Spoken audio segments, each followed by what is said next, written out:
How are all my bitches doing? Are you guys doing good? Good. I hope you guys are having a good day. Good, glad, done, yay. One of those moods, y'all. I'm in one of those. It's one of those moods of where, like, you see the news stories that you have to cover, and you know, there's going to be shit happening.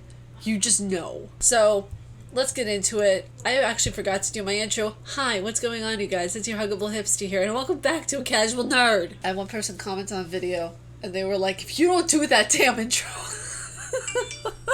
It's to that extent. It was the funniest thing I've ever seen. It was so adorable. Why are people calling? Nothing. The entire day. Silence. Just nothing. And then when I start to film, everybody wants something from me. Everybody. I'm gonna turn you off right now, sir.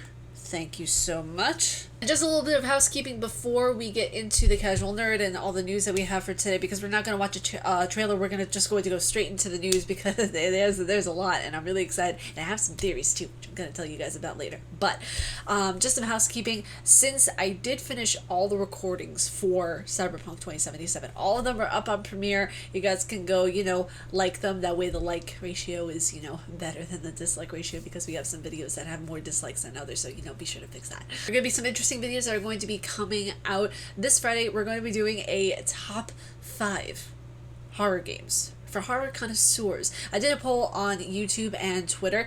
Oddly enough, on YouTube, when I did the poll, you guys were like, oh, I want to see a day in the life. But on Twitter, you guys were like, I want to see another video of the top 5 horror games. So we're going to make a compromise, and we're going to do top 5 horror games on this Friday for connoisseurs, for people who love horror, for people who want to experience just more of that horror, just goodness. I'm gonna do that on Friday, and then what we're gonna do the following Friday is I'm going to do a day in the life of Huggable Hipster, because apparently that's something that people want, and I put that up there. I got so many recommendations in the past to do a day in the life when I didn't have half the audience that I do now, so I wanted to wait until I could actually do something like that now in the future, since it is the future. Hi, what's going on? Present being future, how are you? So that's what's going to happen. Y'all didn't want any books. What happened? I put that as one of the options. Do you guys not like to read? What's happening here? Are we becoming a country that is not based on reading, a society that's not based on what's going? So let's get into some of the gaming news. I'm actually excited about this first one, even though I've never played this game before. Monster Hunter Rise will hit PC early next year, which means that a lot of games are probably going to come to PC early next year and the end of this year. Now, it states here in the article that Monster Hunter Rise might be a Switch exclusive when it arrives next month, but Capcom's latest dinosaur basher will eventually find its way to PC sometime next year. The detail comes courtesy of Capcom Japan producer Roizo Tsushimoto and director Yasunori Chinios, who spoke of Fanbyte about next month's Monster Hunter. The pair confirmed that, like Monster Hunter World, Rise will eventually get a PC release, but that a PC version is still, in quote, very much in development, to be expected early 2022. Monster Hunter World was no different, when its PC release coming a good 7 months after the console debut. PC updates also lagged behind for a while until Iceborne patch finally brought update parity to all editions last April. This is interesting because, like, not only this, I've been seeing a lot with Bloodborne lately. I don't know if you guys have been seeing, like, some of the updates. Apparently, like, there was a bug that listed Bloodborne on the PlayStation Store, and it was taken down. I don't know if it was taken down. That's just what I was hearing from sources and everything like that. So, I don't know. Hearing Bloodborne being brought, and my ears perk up, and I'm like, Bloodborne for PC? Where? That's what I want. I want Bloodborne for PC. I will get it again when it comes to console. My console. Xbox. I will buy it again. I honestly, I don't mind buying games I love for multiple platforms. I really don't. That's the collector in me, though. It has to be all hard copy. If there's not a hard copy, then you guys know I'm just sad inside. So next up in gaming news, which isn't technically gaming news, it's more along the lines of tech news. I'm coming for your brand, Justine. It's basically one of those pieces of news that I'm just like, why? Why does it need to be a thing? Yeah, it's cool for, like, brands and everything like that, but even then, why? It states here that Twitter announces paid super follows to let you charge for your tweets. Why is this a thing? I feel like the elite would do this. I feel like people like, Elon Musk, Kim Kardashian. Actually, no, Kim Kardashian, I don't feel she would do that kind of thing because she's always been one to just communicate with people and interact with her followers and do like really organic type stuff with her social medias, if you will. But a lot of this, it's just weird. Like, why are you giving everyday, ordinary people the chance to charge for their tweets when in reality they only get 1 like per tweet, even that? Like, I don't understand it. Like, you're gonna give a person with 60 followers maybe 0 to 1 likes, 2, 5 on a good day, the chance to charge for their tweets? Really? What are they posting about that's so important? Enlighten me. Posting about how good their cereal is that morning? Are they posting about, oh, I need to do stuff, I need to adult? Like, give me a break. A teenager stuck in their parents' room how tough their life is. Mom, it's just a phase. Shit. I'm sorry. It's just ridiculous to me. This is absolutely the most ridiculous thing Twitter has done. Instead of giving us an edit button, they're doing this. Corporations. Gotta love them, right? I do have a main article section for this, but you guys can look down the description below for that. But it basically, in a nutshell, it states that Twitter announced a pair of big updates: the ability to for users to charge their followers for access to additional content. Gotta get those extra pics for those sandwiches, right? So the payment feature called Super Follows will allow Twitter users to charge followers and give them access to extra content, sandwiches and cereal, that could be bonus tweets, access to a community group, subscription to a newsletter, or a badge indicating your support. I mean, it's $4.99. You could easily get like a tier 1 sub on Twitch, or like even a sub on YouTube, where you can actually get the content directly on there. So that's one thing I might actually be doing, because like a lot of things regarding YouTube where you can actually join the community there, that's valuable. I can see how you could get a subscription, or like for Markiplier, they have like a little thing over there. Actually, all YouTubers at some point have the ability to have a subscription fee for their channel. But for example, I just saw like you can have emotes there. I have all this stuff that basically kind of like Twitch has and everything like that. But I feel like you're getting more bang for your buck. What are you getting here on Twitter? Unless you're a big corporation, you don't need something like this. Even then, you should just have one place where everything is free.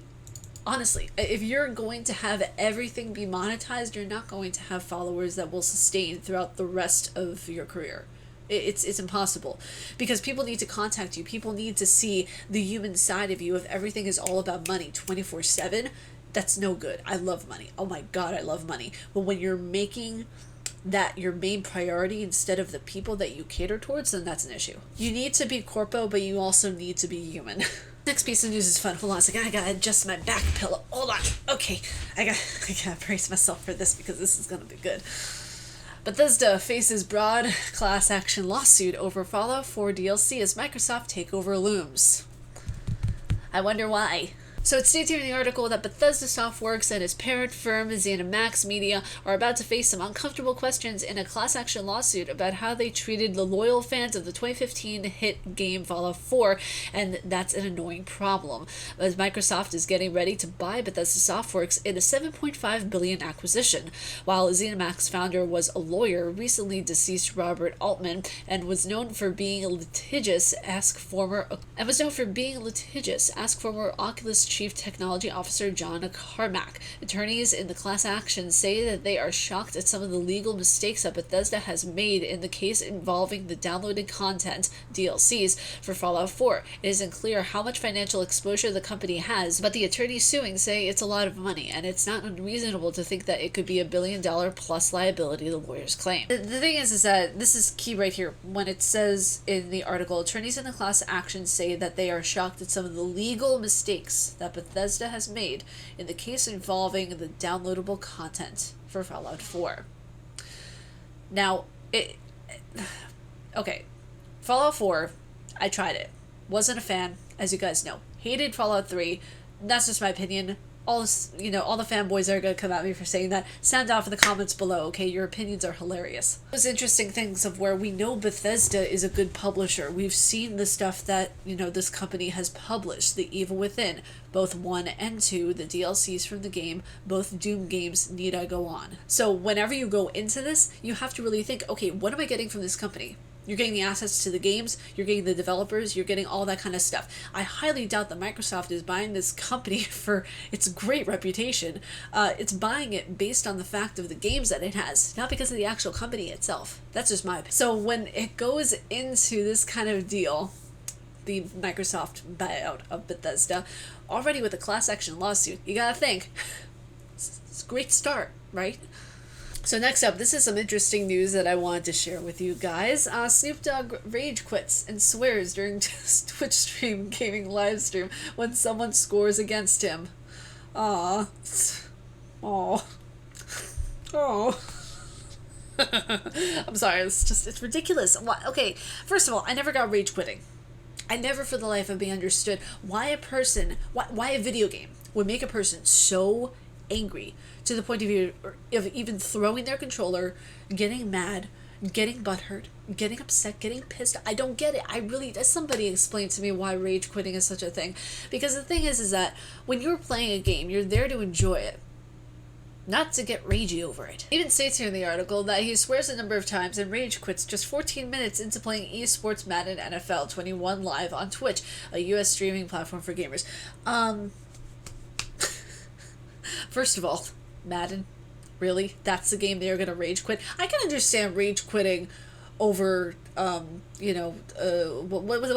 that one game that Mark was like, he almost got an ulcer over? Getting over it with Bennett Foddy, that was it. That game, I can understand rage quitting too, okay? That is a masterpiece. It's a wonderful game, philosophically breathtaking, but oh my gosh, it's just... I understand, there are some rage quit worthy games, like some levels of Mario Maker. You just wish that you had a hammer. So that's my take on that. Snoop Dogg, you don't rage quit video games. If you're there to enjoy it with your community, enjoy it. I feel like everybody's becoming a Twitch streamer right now just because it's a popular thing to do.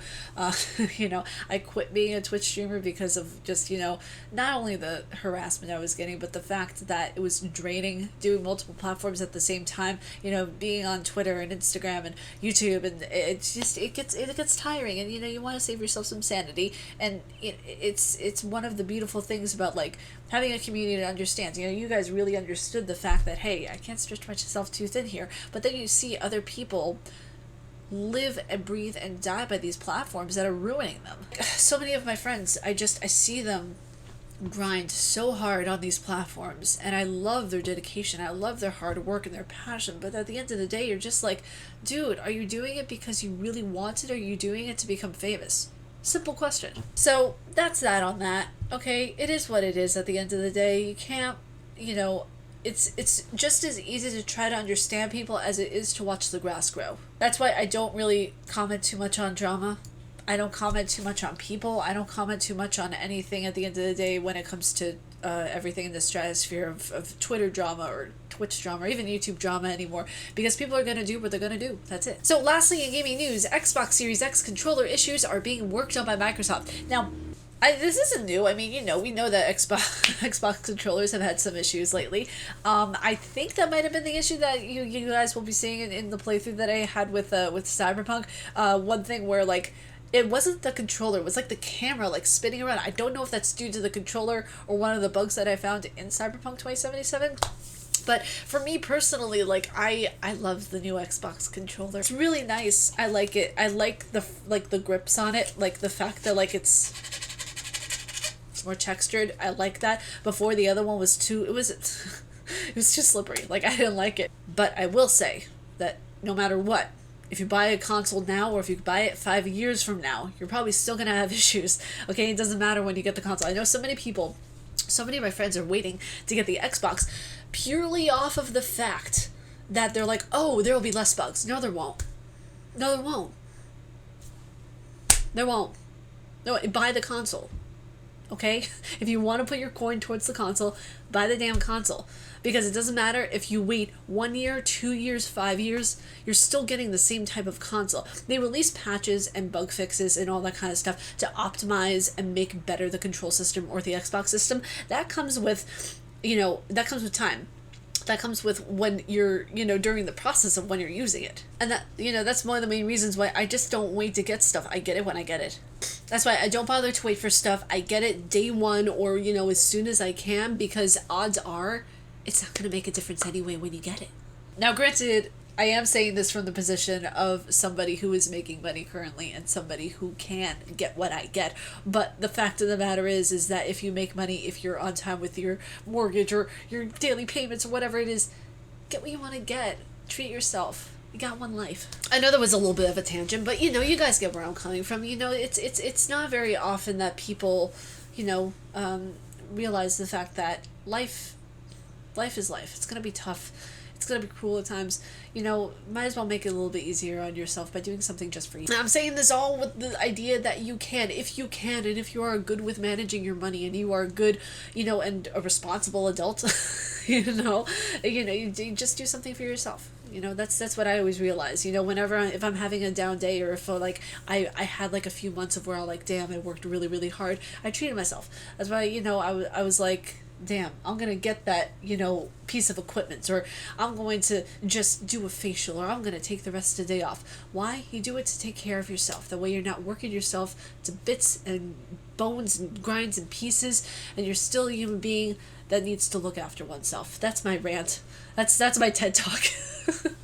I was going to go into the rest of the article for the Xbox controller, but the thing is that, like, you guys have heard about these problems. Over and over and over again, we hear either Microsoft or PS5, will have these issues. One thing that stood out to me, though, that I do want to tell you guys about, that was in this article, was that while it states here, while an unresponsive controller is certainly one of the more frustrating things to encounter while gaming, at least Microsoft is looking into a fix. Why did they say at least? It's all about wording, honey. Why did they say at least? Did they say that Sony isn't looking into problems? I keep wanting to say PS5 isn't looking into problems. PS5 is a console, not a company. And it goes on to saying that, in quotes, we are aware some players may be experiencing unresponsiveness with their new Xbox wireless controller, and our team is actively working for a solution. They say that, they told that the loadout on their Y button is, consistently doesn't work, which severely affects. So, and these are things that are really cool that they're looking into, that they're seeing how to fix it, they're seeing what kind of bugs and everything like that. A lot of people, that's why I'm saying, get your consoles. It doesn't matter when you get it.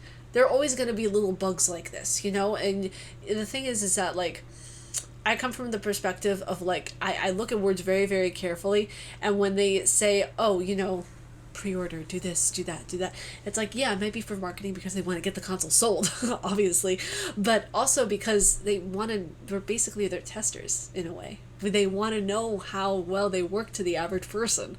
But you guys, if y'all like my face and what I do, please be sure to subscribe and hit the bell down below, because I make videos every Monday, Wednesday, and Friday. The next game that we are going to be reviewing is a little indie game called To the Moon. Very, very excited about it. It's a PC game. It's on Steam if you guys want to download it.